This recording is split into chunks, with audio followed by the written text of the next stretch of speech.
You're street gangs. I'm worried about police gangs. We're not the same here. If you aren't worried about the police gangs that exist inside police departments, you honestly have no idea what's going on. Because if you think street gangs are scary, imagine it being a gang member with the power of the law behind them, with other people that will protect them.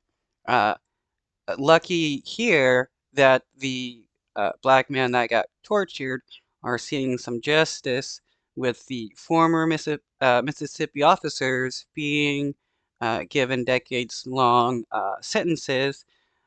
Some got 20 years, a couple got 40 years.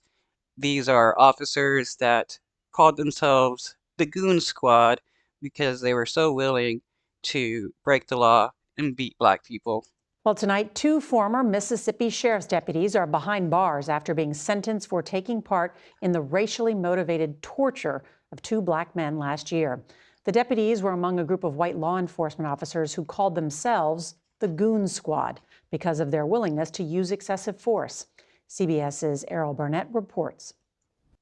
This is a reason why uh, every single police department needs to be heavily investigated for gang activity and cops violating the law and other cops protecting them.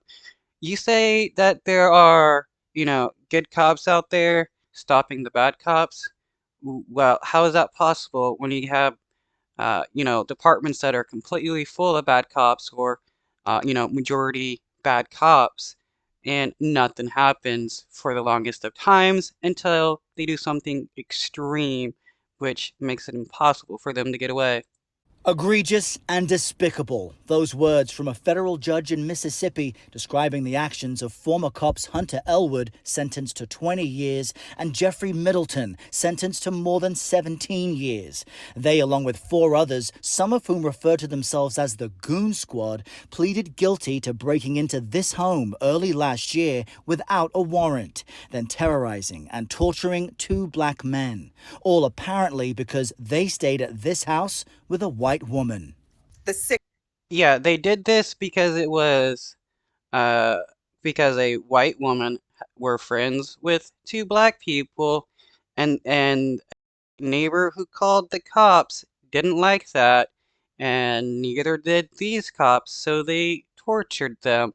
They shot one dude in the mouth. Uh, they made them strip and shower and do other things. They were seemingly wanting to live out their violent sexual fantasies. 6 white police officers involved in this assault sought to dehumanize their victims. During the ordeal, both were handcuffed as deputies poured milk, alcohol, and syrup on their faces, calling them racial slurs. At one point, Michael Jenkins was shot in the mouth. If you look at me, I'm looking at him, and we sat there for a minute, and they pulled the trigger. You can see the bullet, coming out of the gun. I mean, the fire coming out, and it was horrific. The federal Honestly, these cops are lucky to get off with just a few decades behind prison. If this were civilians, they would probably get, life in prison or maybe even the death penalty for torturing people. charges were brought by the Department of Justice's Civil Rights Division. Hard to imagine a more atrocious set of civil rights violations than those carried out by these guys. An investigation by the Associated And why didn't the other cops in this department do anything about the Goon Squad, knowing that they use excessive force against people? All those good cops could have stopped this from ever happening. Press revealed that since 2019, some of these deputies had been involved in at least 4 violent assaults on black men. They resulted in 2 deaths and another suffering lasting injuries. They're not So these people are known for assaulting and killing black people, yet all the good cops, their department did nothing about it. Like, it shows that those aren't good cops. You're not a good cop if you turn a blind eye to another cop, murdering and beating black people because they're black.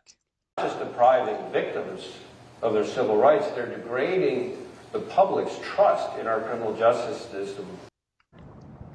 Now, there are still 4 additional deputies to be sentenced later this week. And during today's hearing in the federal courthouse you see behind me, Hunter Elwood addressed the court, said he accepted responsibility, and said to the 2 victims, Nora, that he apologized. At that point, one of the victims, Eddie Parker, stood, turned to him and said, "I forgive you." Oh, my goodness. Well, that guy is way too nice. If that was me, I would have said I don't forgive you and I hope you got in jail because uh that dude is not sorry.